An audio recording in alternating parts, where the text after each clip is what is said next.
Hello again, people. Today we're going to be jumping into the emotional and gut-wrenching world of Omori. Today, we will be talking about why I believe Sunny is actually a medium that can communicate with the dead. Double disclaimer time. Number 1, major spoilers for Omori up ahead. Number 2, yes, I am well aware that psychics and mediums are a pseudoscience.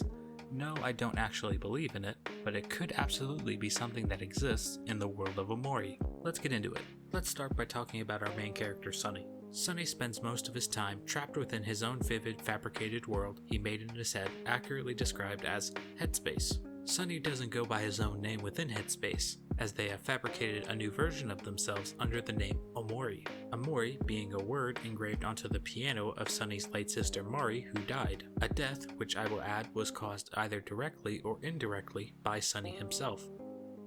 Why do I believe that Sunny is actually a medium? Well, let's discuss what a medium actually is. Mediums and psychics are a pseudoscience, meaning that it is something that is believed to be based on a science, but is not truly proven. A medium is someone who has the supernatural ability to perceive or commune with the dead, with varying degrees of control. Omori is filled with many events that involve psychological horror and the imagery of people who have passed on, and I, like many people in the community, just assumed that these were vivid hallucinations. But after taking another look at the events of Omori and doing a little research, I found that these appearances might actually be happening.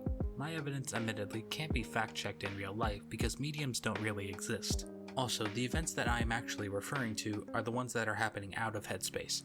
Everything that happens in headspace is not actually happening, but it does carry story significance. My first piece of evidence stems from Sunny's personality. It's no surprise to people when I say Sunny is a mute. He doesn't physically speak to people, not even his closest friends. It is explained that Sunny has always been this way since they were a child. While we're on this topic of discussion, I want to clear up a misconception. Sunny is not antisocial. Being quiet does not automatically mean that you're antisocial. Antisocial or antisocial personality disorder means you are a person that consistently shows no regard for right and wrong and ignores the rights and feelings of others. After seeing how people are portrayed in headspace and how the guilt that Sunny feels has been keeping him in headspace for all these years, we know this is simply not the case. Sunny knows what right and wrong is, even though they don't have the social skills to express it directly.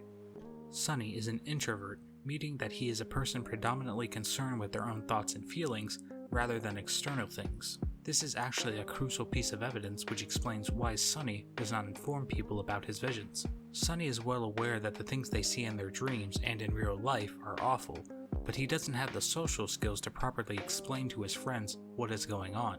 I'm very introverted myself, and if I started to see people who I knew were supposed to be dead, I would absolutely keep it to myself.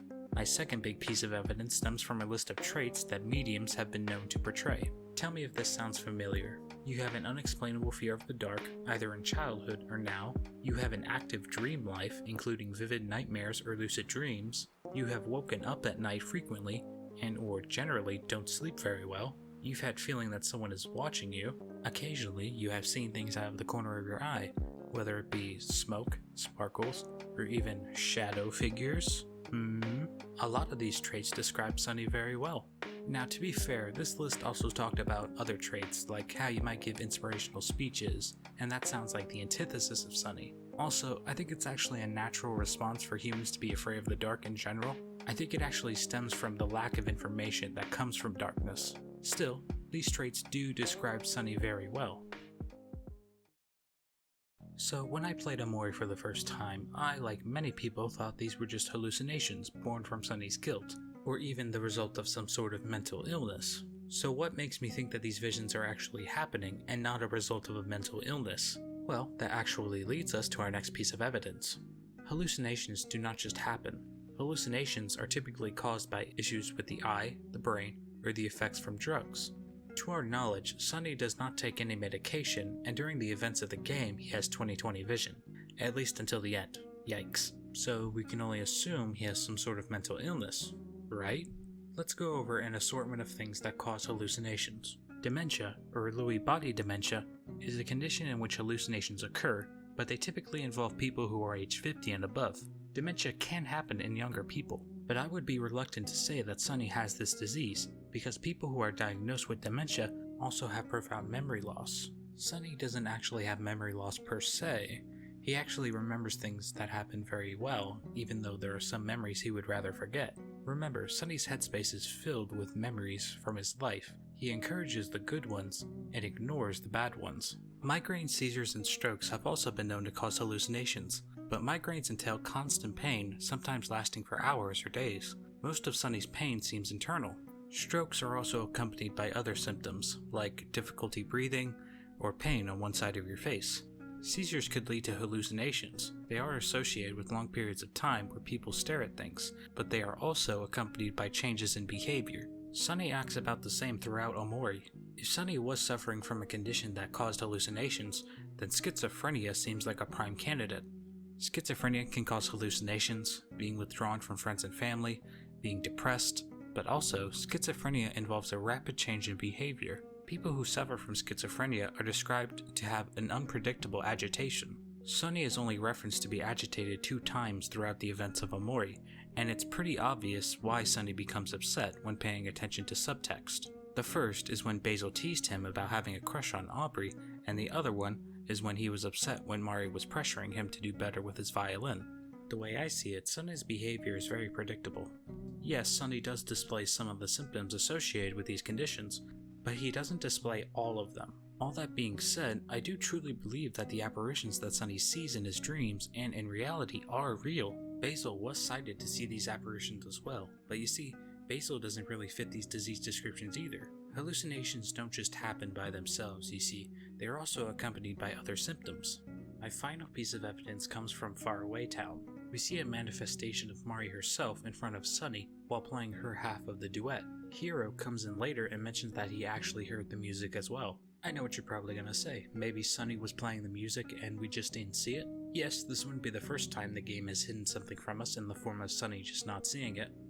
There are times in the game where the closet on the left side of the stairs cannot be seen, but you see, Mari is playing her half of the duet. Sunny does know how to play the piano, but he never learned that part of the performance. There was never a need to.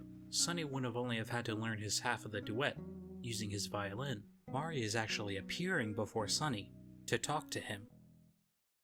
Now some of you may be wondering why I made this theory and why it even matters if these visions are real or not. The reason why I found this theory so captivating, to put it plainly, if Sunny is truly a medium and these visions are actually the result of Mari and her spirit, then this actually recontextualizes a lot of these visions. Inside of Headspace, we see Mari's something appear most of the time in places that would remind Sunny of the day Mari died. We also see the something appear in places where Sunny would be afraid to go, like places where there's a lot of water or a lot of darkness. Mari was very protective of Sunny in her life, and as a result, there's a good chance Sunny never learned how to face his fears by himself, because Mari was always there to protect him. The something is always trying to follow Sunny. The something never has any ill intent. Yes, it may look scary, but that's the point. Mari is trying to desensitize Sunny to his fears.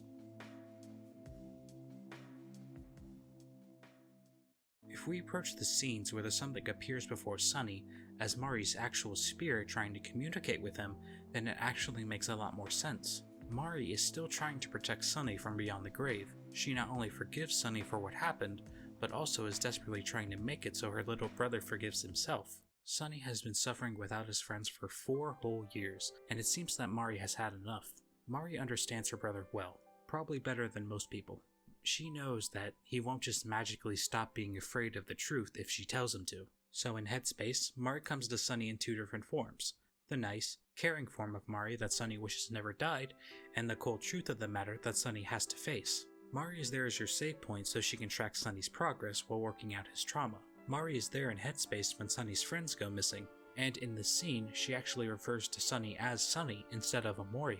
Notice the change in head sprite in this dialogue box? Mari is even there during the final duet during Sunny's fight with Omori. Mari may be dead, but she still looks after her brother, and she wants her brother to continue living.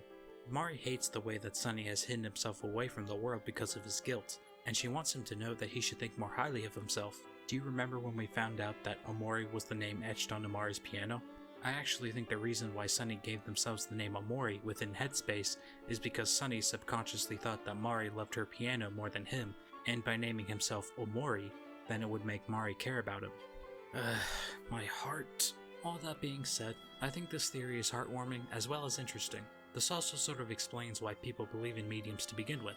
Death can be traumatic for anyone, especially when it happens to those we care about the most. We like to think that those who have died are still with us in some capacity because it makes us feel better. It also gives us closure in knowing that the person who is gone now still cares about us. After all, isn't that what Omori's story is all about? Finding closure, making peace with those who have died, moving on. Mari always wanted what was best for her little brother, and now with her help, Sunny can finally face his demons and forgive himself. He finally begins to physically speak to his friends again after all this time, and the first thing he says is, "I have to tell you something." That something is a message passed on to him from his loving sister in life and in death. Thank you so much for watching. Let me know if there's any other games you want me to make theories on. Sorry if this theory was a little bit too depressing. Goodbye.